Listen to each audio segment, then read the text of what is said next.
இப்பவும் டைரக்ட் பண்ணிட்டு இருக்கிறாரு தினகரன். ரொம்ப வண்டர்ஃபுல் டைரக்டர் அவரு. எல்லாருக்கும் வணக்கம், especially press and media people. ரொம்ப சந்தோஷமா இருக்கு இந்த படத்துல நான் பார்ட்டா இருக்கிறது. நம்ம எங்க இருக்கிறோம்னா எல்வி பிரசாத்ல இருக்கிறோம். எல்வி பிரசாத் யாருன்னு சில பேருக்கு தெரியாதுன்னு நினைக்கிறேன். அவர் ஒரு டைரக்டர் அண்ட் ப்ரொடியூசர். அவர் வெறும் டைரக்ஷன் படம் ப்ரொடியூஸ் பண்ணிட்டு சும்மா இருக்கல. அவர் ஒரு இன்ஸ்டியூட் ஆரம்பிக்கிறாரு, அவர் லேப் ஆரம்பிக்கிறாரு. படம் சினிமாவினுடைய ரீச்சும் சினிமாவினுடைய வலிமையும் தெரிஞ்சதுனால இதை நிறைய பேர் முறையா கத்துக்கணும் அப்படிங்கிற ஆசைப்பட்டதுனாலதான் இந்த இடம் இருக்குது. இந்த இடத்துல நாமெல்லாம் கூடி இருக்கிறோம். அதே மாதிரி தான் சினிமாவுடைய வீச்சையும் சினிமாவுடைய வலிமையையும் புரிஞ்சுக்கிட்டு ஒரு இயக்குனரா உள்ள நுழைஞ்சு இப்போ நீலம் ப்ரொடக்ஷன் பிளஸ் நீலம் பண்பாட்டு மையம், நீலம் புக்ஸ், வருடம் மார்கழியில் மக்கள் இசை என்ற ஒரு ப்ரோக்ராம் மூலம், அதாவது ஒரு டைரக்டர் இந்த வேலையெல்லாம் செய்யணுமா இல்ல இந்த வேலை செய்யறதுக்காக டைரக்டர் ஆனாரா அப்படிங்கிற ஒரு இதையும் ஒரு முன்னோடியா இருக்கிறாங்க. அதாவது ஒரு வேலை செஞ்சா நம்ம வேலை பார்த்துட்டோம் அப்படின்னு சொல்லாம நிறைய வேலை செய்யறாரு. அது மாதிரி இருந்தவர் தான் பிரசாத்னு நினைக்கிறேன். அதே மாதிரி இருந்த ஒரு டைரக்டரும் இருக்கிறாரு, எஸ் பாலச்சந்தர். அவர் வீணை பாலச்சந்தர்னு சொல்லுவாங்க. Director, music director, producer and actor கூட அவர். ஸோ அவ்வளவு பன்முகங்கள் கொண்ட ரஞ்சித் அண்ணாவுடைய நீலம் ப்ரொடக்ஷன் கீழே நான் இந்த படத்துல ஒரு ஹீரோவா நடிச்சதுல எனக்கு ரொம்ப ரொம்ப பெருமையா இருக்கு. ரொம்ப பெருமையா இருக்குது எனக்கு. அப்புறம் பலூன் பிக்சர்ஸ் இந்த படத்தை ஃபர்ஸ்ட் அக்செப்ட் பண்ணி இதுக்கு இனிஷியேட் பண்ணி நீலம் கூட சேர்ந்து செய்யணும் அப்படின்னு சொன்ன அருண் பாலாஜின்னா, இந்த கதையெல்லாம் பல பேர் ரொம்ப யோசிப்பாங்க. ஏன்னா சில விஷயங்கள் கதையால் படிக்கும்போது முடிவு பண்ண முடியாது. ஸோ அதுக்கு அவங்க 2 பேரும் தான் இதுல மெயினானது.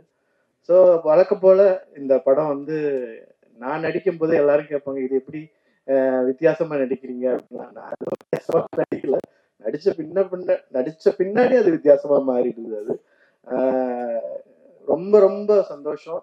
இதுல கோ ஆக்டர்ஸ் ரொம்ப பெரிய துணை இருந்திருக்கிறாங்க. எஸ்பெஷலி சஞ்சனா அவனுடைய நடிப்பு போற்றத்தக்கதா இருக்கும். அது எனக்கு ரொம்ப ஹெல்ப் பண்ணிச்சு. ஒரு கோ ஆக்டர் மூலமா இன்னொரு ஆக்டர் அதுல இருந்து ஒரு இது வர்றதுங்கிறது அது ஒரு ஒரு அது சும்மா நடந்துராது. அந்த வகையில தினகருடைய உழைப்பு என்னால எப்படி சொல்றதுன்னே தெரியல. ஃப்ரம் ஏ டு இசட் வரைக்கும் அவர் நிறைய வேலை பார்த்தாரு. Very organic director. ரொம்ப ரொம்ப ஆர்கானிக்கா இந்த வேலையை கொடுத்தாரு. ஏன்னா சில சமயம் சில மீட்டிங் நடக்கிற மாதிரி சீன் நடக்கும். நாம நினைப்போம், நிஜமாலுமே மீட்டிங் நடக்குது போல இருக்குங்க, நம்ம இன்னும் இங்க உட்காந்துருக்கோம், நம்ம மீட்டிங் போகணும் அப்படிங்கிற ஒரு எண்ணத்தை உண்டாக்கிடுவாரு. அந்த ஒரு ஆர்கானிக் அந்த ஃபிளேவரே வந்துடும். நம்ம ஒரு டி அடிக்ஷன் சென்டர்ல இருக்கிறோம்னா நிஜமாலுமே பல பேர் அந்த ஒரு 10-15 நாள் அங்க ஒர்க் பண்ண பின்னாடி ஃபர்ஸ்ட் நாளை விட ஒரு 15 நாளுக்கு அப்புறம் எல்லாரும் தெளிச்சி ஆயிட்டோம். ஃபேஸ் எல்லாம் தெளிவா இருக்குது. ஏன்னா ஒரு இடத்துலயே இருக்கிறோம், நல்ல சாப்பாடு கிடைக்குது. ஸோ அந்த மாதிரி ஒரு அதாவது சொல்லுவாங்க, ஆக்டர் நடிக்கிறதுக்கான எக்காலஜியை நீங்க கிரியேட் பண்ணி கொடுத்துட்டீங்கன்னா எல்லாருமே நடிக்க முடியும் அப்படிங்கிற அந்த வகையில ரொம்ப அழகா அந்த எக்காலஜியை தினகரன் உருவாக்கி கொடுத்தாரு. அந்த சூழ்நிலையை உருவாக்கி கொடுத்தாரு. அது எல்லாருக்குமே அந்த நம்மளால ஓபி அடிக்க முடியாது. என்ன அவருக்கு தானே க்ளோஸ் போகுது, நம்ம இப்படி ஓரமா உக்காந்துக்கலாமே, இல்ல அவங்க அங்க போய் உக்காந்தாதான் நமக்கு வருது அப்படிங்கிற அந்த அளவுக்கு ஒரு எக்காலஜி கிரியேட் பண்ணாரு. எனக்கு ரொம்ப பிடிச்சிருந்தது. இந்த படம் எல்லாரும் பார்க்கணும்னு ஆசைப்படுறேன். எல்லாரும் பார்க்கணுங்கிறதுக்காக சில வேலைகளும் செஞ்சிருக்கிறேன். அது சக்சஸ் ஆகிருக்கிறது படம் பார்த்தவங்க சொன்னதுல இருந்து அது சக்சஸ் ஆகிருக்குன்னு நினைக்கிறேன். ஏன்னா நான் ஒரு படிப்படியா வளர்றேங்கிறத நம்புறேன். ஏன்னா வெறும் ஆக்டிங் வெறும் எமோஷன்ல இருந்து வர ஆரம்பிச்சது, ஒரு ஆசையில இருந்து வர ஆரம்பிச்சது. ஏன்னா சத்தியமா நான் சொல்றேன், நான் நடிகன் ஆகணும்னு கனவுல கூட நினைச்சது கிடையாது. என்னுடைய காலேஜ் டேஸ் ஆகட்டும், ஸ்கூல் டேஸ் ஆகட்டும், என் ஃப்ரெண்ட்ஸ் ஆகட்டும், யாருமே நம்ப மாட்டாங்க.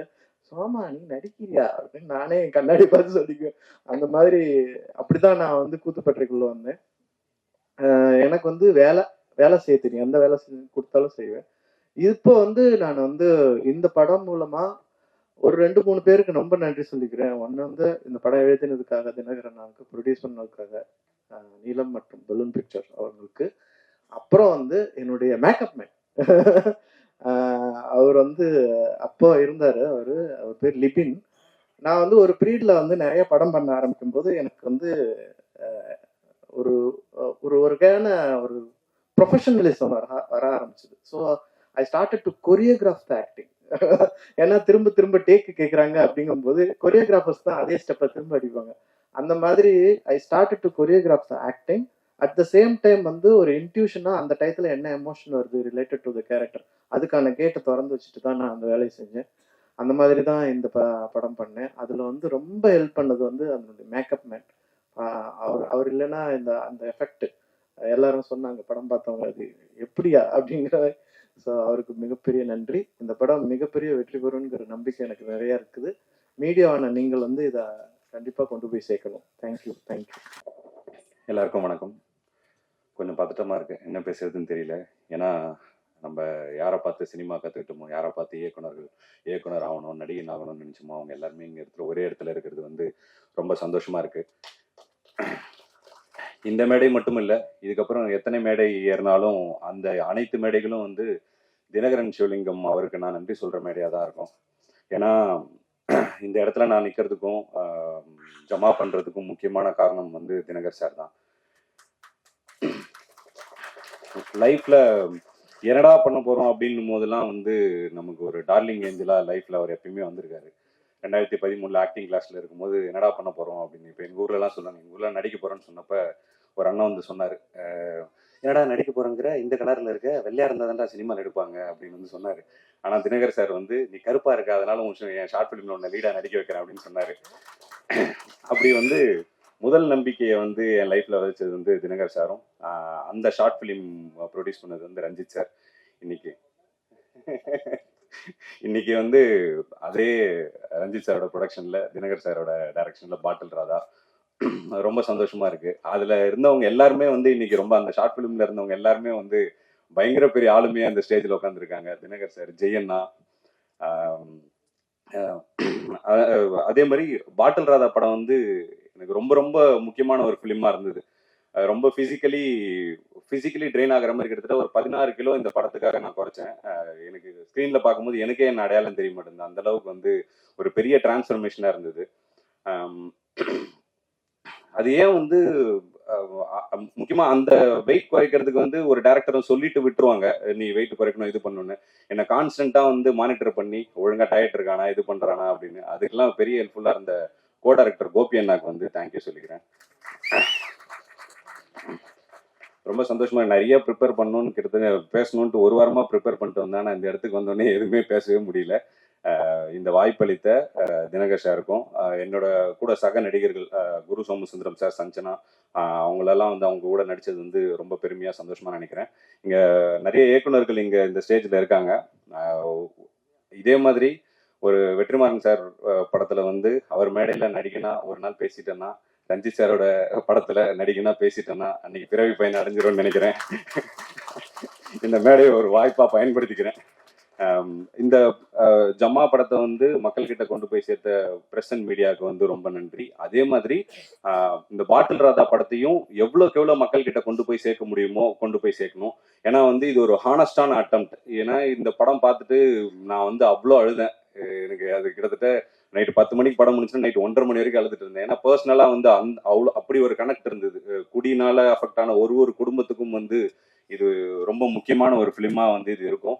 இதை கண்டிப்பா மக்கள் கிட்ட போய் கொண்டு போய் சேருங்க. எவ்வளவு படங்கள் வந்தாலும் பாட்டில் ராதா ஒரு முக்கியமான ஃபிலிமா இருக்கும். எத்தனை இயக்குநர்கள் வந்தாலும் தினகர் வந்து ஒரு முக்கியமான டைரக்டரா இருப்பாருன்னு சொல்லி எல்லாருக்கும் நன்றி தெரிவிக்கிறேன். தேங்க்யூ. வந்திருக்கும் அனைவருக்கும் என் மரியாதைக்குரிய வணக்கங்கள். இது வந்து ஒரு ரொம்ப முக்கியமான மேடை. நான் மதிக்கிற, ரொம்ப ரெஸ்பெக்ட் பண்ற பல கிரியேட்டர்ஸ் ஒரே மேடையில் உட்காந்துருக்காங்க. அவங்க எல்லாருக்கும் என்னுடைய வணக்கம். இந்த படத்தை முதல்ல தயாரித்த அருண் சார், அவரை தான் முதல்ல மீட் பண்ணனா இந்த படத்துல. அவரையும் தினகர் சாரையும், அப்புறம் அஃப்கோர்ஸ் சகோதரர் ரஞ்சித், முதல்ல நன்றி சொல்லிக்கிறேன் இந்த படத்துல எனக்கு பணியாற்றுறதுக்கு வாய்ப்பு கொடுத்தது. ஏன்னா ஆக்சுவலா முதல்ல இந்த படம் வந்து அவங்க செட்டப் பண்ணியிருந்தது வந்து அவங்க ஒரு ஐடியால இருந்தாங்க. அப்புறம் வந்து நான் ரொம்ப சில விஷயம் நான் வந்து கொஞ்சம் புஷ் பண்ணி பண்றேன் அப்படின்னு சொல்லி சில ரிசோர்சஸ் கேட்கும்போது அதுக்கு முகம் சொல்லிக்காம இந்த படம் வந்து ரொம்ப நல்லா வரணும் அப்படின்னு சொல்லி அதையெல்லாம் அனுமதிச்சு என்னுடைய சில முன்ன பின்ன கொஞ்சம் வேலைகள்லாம் கொஞ்சம் தள்ளி போனா கூட கிரியேட்டிவ் ஃப்ரீடம் கம்ப்ளீட்டா கொடுத்து இந்த படத்தை வந்து என்னுடைய முழு திருப்திக்கு என்னை பண்ண அனுமதிச்சதுக்கு அவங்களுக்கு நன்றி சொல்லிக்கிறேன் இந்த மேடையில. கைத்தட்டலாம். தினகரன் சிவலிங்கம் இந்த படத்தை இயக்கியிருக்காரு. அப்கோர்ஸ் அவர் பேரு எல்லாரையும் பார்த்துருங்க. இப்போ ரீசெண்டா அவருடைய இந்த ட்ரெய்லர் எல்லாம் பார்க்கும்போது தெரிஞ்சிருக்கும் இந்த அவரோட படைப்புல என்ன ஒரு நேர்த்தி இருக்கும்னு. முதல்ல வந்து நான் இங்க ஆக்சுவலா ஒரு மியூசிக் டைரக்டரா வரதை விட அவரோட ரசிகனா தான் இங்க வந்திருக்கேன்னு சொன்னோம். ஏன்னா முதல்ல அவர் மீட் பண்ணும்போது அவர் பேசுறதுக்கே என்னடா காசு கேட்கறாருன்ற மாதிரி இருந்தது. ஏன்னா ரியாக்ஷனே வராது. நம்ம ஏதாவது அனுப்புவோம், ஐடியா அனுப்புவோம், நல்லா இருக்கு அப்படின்னு சொல்லிட்டு விட்டுருவாரு.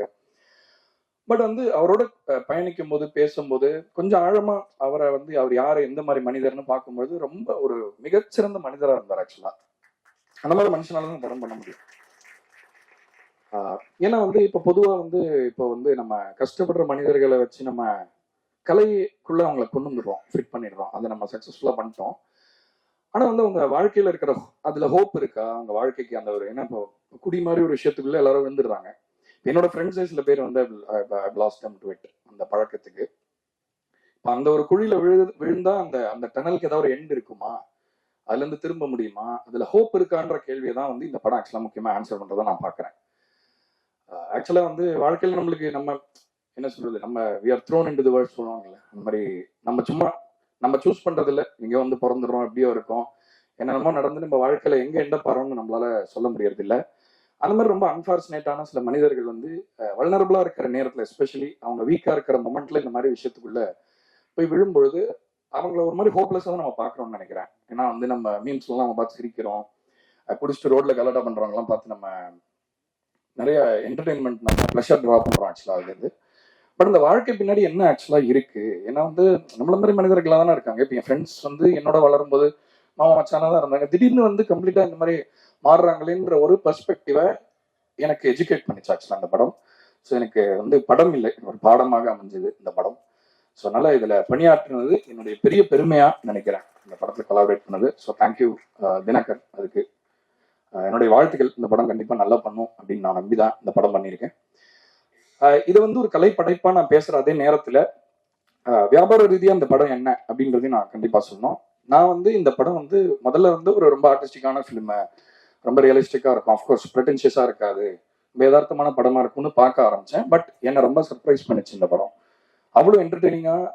ஏன்னா இப்போ வந்து ஒரு விஷயத்த நம்ம சொல்ல நினைக்கிறோம், ஒரு சமுதாயத்துல அதை எடுத்து வைக்கிறோம் அப்படின்னா பொதுவா எல்லாரோட ரியாக்ஷன் என்னவா இருக்குன்னா, எதுக்குங்க இந்த மாதிரி விஷயத்த நான் பார்க்கணும், ஏன் நான் அன்கம்ஃபர்டபுளா ஏதாவது ஒரு விஷயத்த புரிஞ்சுக்கணும் அப்படின்னு சொல்லி இப்ப நிறையவே கேட்கறாங்க. இப்ப நான் சில அந்த மாதிரி படைப்புகள் இன்வால்வ் ஆன போது முதல்ல அந்த கேள்வி வந்து, எதுக்கு சும்மா இருக்க மாட்டீங்களா நீங்களா, ஏதாவது பண்ணிட்டே இருக்கீங்க அப்படின்னு கேட்கறாங்க. ஸோ இந்த படம் வந்து எல்லாரையும் இந்த விஷயத்த வந்து மக்களை என்டர்டெயின் பண்ணியும் சொல்ல வேண்டிய ஒரு கட்டாயத்துல இந்த படம் இருக்கு. அதை வந்து ரொம்ப அருமையா கையாண்டிருக்காரு இயக்குனர் நான் நினைக்கிறேன். அது கண்டிப்பா நான் பாராட்டணும். ஏன்னா இன்னைக்கு இருக்கிற வர்த்தக சூழ்நிலையில ஒரு நல்ல படைப்பை வெற்றிகரமான படைப்பை மாத்துறதுக்கும் நமக்கு எல்லாருக்குமே பொறுப்பு இருக்கு. அந்த பொறுப்பையுமே உணர்ந்து அவ்வளோ சிறந்த ஒரு படமா, ஒரு கம்ப்ளீட் படமா இதை ஆக்குனது எனக்கு ரொம்ப நான் பார்த்து பிரமிச்ச ஒரு விஷயமா இருந்தது. அதே மாதிரி இந்த படத்துல பாடலாசிரியர்களை பத்தி கண்டிப்பா நான் பேசணும். என்னோட உமாதேவி மேடம் அவர்கள் அவ்வளோ சிறந்த ஒரு எழுத்தாளர்னா, ஃபர்ஸ்ட் நான் கபாலில அவங்க எழுதின பாட்டை கேட்டுட்டு அவங்களுக்கு ஃபோன் பண்ணி ரொம்ப நேரம் பேசிட்டு இருந்தேன். அவ்வளோ ஒரு ஃபயர் மாதிரி இருக்கு அவங்களோட ரைட்டிங். நாங்கள் இன்னொரு படத்துல கூட ஒர்க் பண்ணோம், பட் அதுக்கு இன்னும் கொஞ்சம் இன்னொரு ரெகக்னிஷன் கிடைச்சிருக்கலாம்னு தோணுச்சு. கண்டிப்பா இந்த படத்துல பண்ண பாடலுக்கு அது கிடைக்கும் நான் நம்புறேன். ரொம்ப பெருமை அடைகிறேன் உங்களோட கொலாபரேட் பண்ணதுக்கு. அதே மாதிரி ஜோக்கர்ல எனக்கு முன்னாடி ரமேஷ் வைத்தியா ஐயா ஒரு பாட்டு எழுதியிருந்தாரு. இந்த படத்துலயும் ஒரு பாட்டு இருக்கு. நீங்க கேட்ட அந்த பாட்டு போடலை இல்லைங்க? ஓகே இன்னும் போடலை. ஸோ ரொம்ப ஒரு அருமையான அசோசியேஷன். எனக்கு செல்லமா பாடும்போது எனக்கு ரொம்ப சர்ப்ரைசிங்கா இருந்தது. ஏன்னா முதல்ல அவர் எனக்கு எழுதின பாட்டு ரொம்ப அப்படியே ஆப்போசிட் பாட்டா இருந்தது. பட் ரொம்ப ஒரு பயங்கர மல்டிஃபேசட்டடா நான் ஒரு ரைட்டர், ரொம்ப நான் என் மரியாதைக்குரிய ஒருவர். ஸோ அதனால ரொம்ப நன்றி சார், தேங்க்யூ. அண்ட் அறிவு ஒரு பாட்டை அவர் எழுதி பாடியிருக்காரு இந்த படத்துல. அவரை வந்து நான் வந்து ரேப் சிங்கரா ரொம்ப ஃபேமஸ் தான், பட் அவர் ஒரு பாடகரா நான் யூஸ் பண்ணணுன்ற முயற்சியை திரும்ப எடுத்துக்கிட்டு இருக்கேன். ரொம்ப அருமையா பாடியிருக்காரு இந்த படத்துல ஒரு பாட்டு. இந்த பாட்டு ஆல்ரெடி ரிலீஸ் ஆயிருக்கு. அதே மாதிரி பாக்யம் சங்கர் அவர்களுக்கு என்னோட நன்றி, அவர் ஒரு பாட்டு எழுதியிருக்காரு. அதே மாதிரி தனிக்கொடி ஐயா வந்திருக்காரா இங்க? ஐயா வணக்கம். வணக்கம், சாரி நான் அவங்களை பார்க்கல. அவர் ரொம்ப அருமையான ஒரு பாட்டு எழுதியிருக்காரு. ஆக்சுவலா அதை போடுவாங்கன்னு நினைச்சேன் இன்னைக்கு, பட் அது ஏதாவது கதையை ஏதாவது அவுட் பண்ணிடுமா என்னன்னு தெரியல. ஸோ அதனால அது போடலை. ஸோ பணியாற்றிய இசை கலைஞர்கள் எல்லாருக்குமே நன்றி. இங்க நேரம் நிறைய இல்லாதனால எனக்கு அப்புறம் நிறைய இன்னும் இன்னும் அறிவார்ந்த நிறைய பேர் இங்கே பேச காத்துட்டு இருக்கிறதுனால நான் எல்லாரையும் தேங்க் பண்ண முடியல. இந்த ஒரு தேங்க்ஸோட முடிச்சுக்கிறேன். ஒரே ஒரு விஷயம் மட்டும் சொல்லி நான் கிளம்புறேன். என்னன்னா, இந்த பாட்டில் ராதா படம் வந்து பொதுவா, அதாவது ஒரு பொறுப்பு, யாருக்கு சமுதாயத்துல பொறுப்பு இருக்கோ கொஞ்சம் ஒரு ஏளனம் இருக்கு அவங்கள நம்ம பாக்குறதுல. இவனா கிளாஸ் எடுப்பான்ப்பா, இவங்க கூட பேசாதீங்க மாட்டிப்பீங்கன்னு சொல்லுவாங்க. இது அந்த மாதிரி படம் கிடையவே கிடையாது. ஆக்சுவலா ஒரு ஒரு வாழ்க்கைக்குள்ள எவ்வளவு விஷயம் இருக்கு. இப்ப ஜோக்கர் படம் பண்ணும்போது அந்த முதல் ஹாஃப் ஃபுல்லா சிரிச்சாங்க தியேட்டர்ல எல்லாருமே. ஆனா அதே ரீசன்ஸ்க்காக செகண்ட் ஹாஃப்ல ஃபுல்லா அழுதாங்க. ஏன்னா ஒரு மனுஷனுக்கு பின்னாடி எவ்வளவு விஷயம் இருக்கு. நம்ம ஒரு பிம்பம் தான் நம்மளுக்கு இருக்கு. ஒரு குடிகாரங்களை பார்த்தா இவங்க இப்படிதானே இருப்பாங்க அப்படிதானே இருப்பாங்க நம்ம ஈஸியா நினைச்சிடலாம். பட் எல்லாருக்குமே ஹோப் இருக்கு. அதாவது எப்பேற்பட்ட குழியில நம்ம விழுந்தாலும் அன்பும் அரவணைப்பும் பொறுப்பும் இருந்தா கண்டிப்பா நம்ம அந்த குழியில இருந்து மீண்டு எழ முடியும்ன்றத பாட்டில் ராதா அழுத்தம் திருத்தமா வலியுறுத்தி தியேட்டர்ல சொல்லும். நீங்க கண்டிப்பா இந்த படத்தை உங்க குடும்பத்துல இருக்கிற எல்லாரையும் கூட்டிட்டு போய் இந்த படத்தை ஒரு பாடமா கண்டிப்பா காட்டுங்க. வாழ்க்கைக்கு உறுதுணையா இருக்கும், யூஸ்ஃபுல்லா இருக்கும்னு சொல்லி விடைபெறுகிறேன். நன்றி வணக்கம். Present media and Ameer sir, Lingusamy sir, Vetrimaaran sir, அனைவருக்கும் வணக்கம். எனக்கு கொஞ்சம் ஃபீவரு, குடல்ல நடுக்கமாக இருந்துச்சுன்னா என்னை பாட்டில் ராதா நினச்சிக்காதீங்க. செம ஃபீவரு. ரஞ்சித் சாருக்கு பெரிய நன்றி சொன்னோம். இந்த படத்தோட ஆரம்பத்துலேருந்து அவ்வளோ உறுதுணையாக பக்கபலமாக ஸ்கிரிப்ட்லேருந்து இன்னைக்கு வரைக்கும் அவ்வளோ ஒர்க் பண்ணியிருக்காரு எங்களுக்காக. பலூன் பிக்சர்ஸும் நீளமும் சேர்ந்து படம் பண்ணுறதுல ரொம்ப பெருமையாக இருக்குது. அந்த ஒர்க் பண்ண டெக்னீஷியன்ஸ், ஆர்டிஸ்ட் அவ்வளோ டெடிக்கேட்டடாக இந்த படத்தில் வந்து ஒர்க் பண்ணியிருக்காங்க. இந்த ப்ராசஸே வந்து ரொம்ப டிஃப்ரெண்ட்டாக இருந்துச்சு. ஆக்சுவலாக இது வந்து எனக்கு எப்படி ஃபீல் பண்ணேன்னா, ஒரு டிகிரி பண்ண மாதிரி இருந்துச்சு நீலமோட படம் பண்ணது. நிறைய கற்றுக்க ப்ரொடக்ஷனாக இருக்கட்டும், டைரக்ஷன் டிபார்ட்மெண்ட்டில் பின்னாடி எவ்வளோ ஒர்க் பண்ணுறாங்கன்றது இங்கே பார்த்தது ஒரு மாதிரி ப்ராசஸே வர மாதிரி இருந்துச்சு. இதெல்லாம் நிறைய அப்ளை பண்ணலான்னு சொல்லி இம்ப்ளிமெண்ட் பண்ணுறதுக்கு ஒரு வாய்ப்பு. பாட்டில் ராதா வந்து நம்ம டே டு டே லைஃப்பில் நிறைய பார்க்குற ஒரு கேரக்டர், ஆனால் கடந்து போயிடுவோம். இந்த கதை கேட்கும் போது அதுதான் ஃபீல் பண்ணேன். ரஞ்சித் சாரும் இது ஒரு நம்மளோட கடமை, ஒரு சொசைட்டிக்கு நம்ம பாட்டில் ராதா கொடுக்க வேண்டியது ஒரு கடமையாக வந்து ஃபீல் பண்ணுவோம். ரொம்ப பெருமையான ஒரு படமாக நான் நம்புகிறேன்.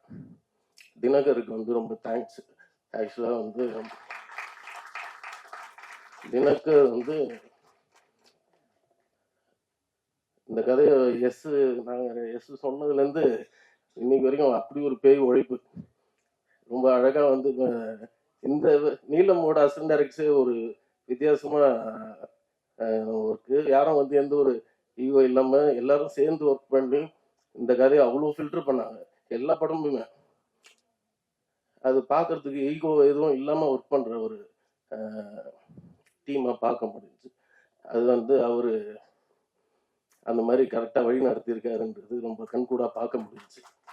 அது நீலம் ப்ரொடக்ஷனோட நம்ம, ஏன்னா எங்களுக்கு ரொம்ப நாளாக ஒரு ஆசை. ஏன்னா ரஞ்சித் சார் வந்து ரொம்ப ஜாலியாக ஒர்க் பண்ணுவார் அப்படின்ற மாதிரி மெட்ராஸ் பண்ணும்போதெல்லாம் பார்த்துருக்கேன். ஆனால் அது அவ்வளோ சாதாரண இல்லை. அவர் பின்னாடி வேற மாதிரி வேலை செய்கிறாரு. என்ன தயார் பண்ணுறது, இது நீலம் ப்ரொடக்ஷன் சினிமா கம்பெனின்ற மாதிரிலாம் பார்க்க முடியல. ஒன்று யூனிவர்சிட்டி மாதிரி ஒரு ஃபீல் இருக்குது. இவங்க ஸ்கிரிப்டை எடுத்துகிட்டு போய் கொடுத்து எப்போ அதை ஓகே பண்ணுறதுக்குள்ள பெரும்பாடாயிரும். அவர் சீக்கிரத்தில் பண்ணுறதுல ரொம்ப நேர்மையான ஒரு ஜென்யூனான ஒரு படமாக கொடுத்துருக்கோம். நாங்கள் எல்லாருமே ஒர்க் பண்ணியிருக்கோம். பாட்டில் ராதா ஒரு முக்கியமான படம். அடுத்து கண்டிப்பாக இந்த படம் நின்று பேசுவோம்னு சொல்லி நல்ல படம் பண்ணியிருக்கோம். பிரசன்ட் மீடியா நீங்கள் வந்து எங்களுக்கு சப்போர்ட் பண்ணி இந்த மாதிரி படங்கள் நிறைய பண்ணும்போது சப்போர்ட் பண்ணும்போது தேட்டரில் வந்து மக்களுக்கு ரீச் ஆனால் போதும், இன்னும் நிறைய படங்கள் வர வாய்ப்பு உண்டு. தேங்க்யூ. இடையில கவிதை வேற வந்துச்சு. எல்லாருக்கும் வணக்கம். இந்த படத்தை ஒரு அடிக்ஷன் உள்ளவங்களால தான் எடுக்க முடியும். சினிமா மேல மிகப்பெரிய அடிக்ஷன் இருக்கிறவங்க மட்டும்தான் இந்த படம்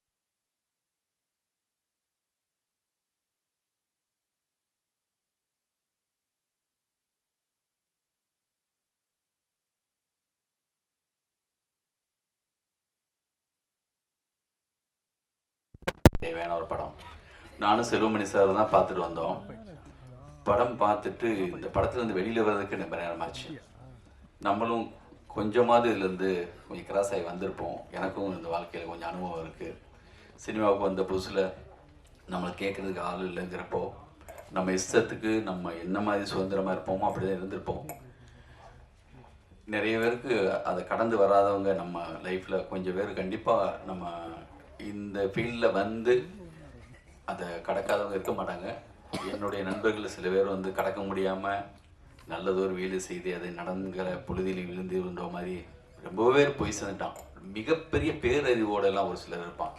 இவனுக்கு இருக்கிற அறிவெல்லாம் நம்மளுக்கு இருக்கா? நம்மளாம் தெரியாமல் சினிமாவுக்கு வந்துட்டோம், உலக சினிமாலாம் பேசுகிறாங்கன்னு சொல்லி நான் பார்த்து பிரமித்த பல பேர் வந்து சேரவே இல்லை. எனக்கு வந்து பெரிய ஒரு பார்த்து வந்து இவங்ககிட்டலாம் இவ்வளவு இருக்கேப்பா, பைசைக்கிள் டீம்ஸ்லேருந்து ஆரம்பித்து அக்ரோகிரஸ்லேருந்து இப்படி பேசுகிறாங்களே அப்படி இருக்கும். எங்கேயோ நான் கும்பகோணம் போகிறப்போ எங்கேயோ ஒரு கடையில் அந்த மாதிரி நபர்களை ஒன்றுமே இல்லாமல் பார்க்கும்போது எனக்கு வந்து அவ்வளோ பெரிய சோகமாக இருக்கும். இந்த படத்துடைய ஒவ்வொரு முறையும் அவர் காதில் கதையை எங்கேயும் சொல்லிடாங்கன்னு சொல்கிறாரோன்னு நினைக்கிறேன். டைரக்டர் என்ன சொன்னான்னு தெரியல. இருந்தாலுமே எனக்கு படம் பார்க்கும்போது பதட்டமாக இருந்துச்சு. எனக்கு வந்து என்னென்னா ஒரு சில முக்கியமான 3 இடம் இந்த படத்தில் வந்து அப்படி பதட்டமான ஒரு முக்கியமான இடங்கள் இருக்குது. எண்டு மட்டும் எப்படியாவது இவன் மீண்டு வந்துடக்கூடாதாங்கிற ஒரு பெரும் இயக்கம் எனக்கு இருந்துகிட்டே இருந்துச்சு. திரும்பி போய் இது விழுந்துடக்கூடாது, எப்படியாவது மீண்டுடணும், அந்த வெளிச்சம் அந்த சின்ன ஒரு அப்படி வெளிச்சம் மேலே பற்றக்கூடாதான்னு ஒரு பெரிய இயக்கம் இருந்துச்சு. இது வந்து இந்த அரசாங்கத்துக்கு போடுற இந்த படம் ஒரு மனு மாதிரி பார்க்குறேன் நான். அப்படி ஒரு படம் எல்லாருமே அமைஞ்சு வந்ததுன்னு ஒரு சில படங்களை சொல்லுவாங்கல்ல. கேமராமேன்லேருந்து ஆரம்பித்து மியூசிக் டைரக்டரு, ஆர்டிஸ்ட்டு, குரு சுந்தரம், அந்த ஹீரோயின் எல்லாருமே அவ்வளோ பர்ஃபெக்டாக அந்த படத்தில் பண்ணியிருக்காங்க. இந்த படத்தை எடுக்க இந்த காலகட்டத்தில் எடுக்கிறதுக்கு துணிஞ்ச ரஞ்சித்துக்கு, அப்புறம் பலூன் பிக்சர்ஸ் போஸ்டர்ஸ் வந்து எல்லாத்துலேயும் ஒட்டி இருந்துச்சு. என்னடா இவ்வளோ நெருக்கி இவ்வளோ அழகாக ஒட்டியிருக்காங்களேன்னு பார்த்தேன். கண்ணத்தை ஒரு தடவை மணி சார் தான் சொன்னாராம், காலையில் விடிஞ்சா எல்லாத்துலேயும் மஞ்சளாக தெரியும்னு சொல்லி அலைபாயதுக்காக ஒரு போஸ்ட் ஓட்ட சொன்னாராம். அது மாதிரி எங்கே பார்த்தாலும் கயிறை தொங்கிட்டு இருக்கிறது தான் இருக்குது சிட்டி மொத்தமும். காரணம் என்னன்னு பார்த்தா அப்புறம் தான் தெரிஞ்சது அண்ணன் இருக்கார் அதுலன்னு. வாழ்த்துக்கள் மொத்தமாக இந்த டீம் மொத்தத்துக்கு வாழ்த்துக்கள். இது பிரச்சாரமான ஒரு படம்லாம் கிடையாது. உள்ள அவ்வளோ டென்ஷனான அழகான மிக சரியான விஷயங்களோட ஒரு ஸ்க்ரீன் பிளேயோட மிக அற்புதமான படமாக இந்த வந்திருக்கு. இந்த படத்துக்கு என்னுடைய வாழ்த்துக்கள். நன்றி.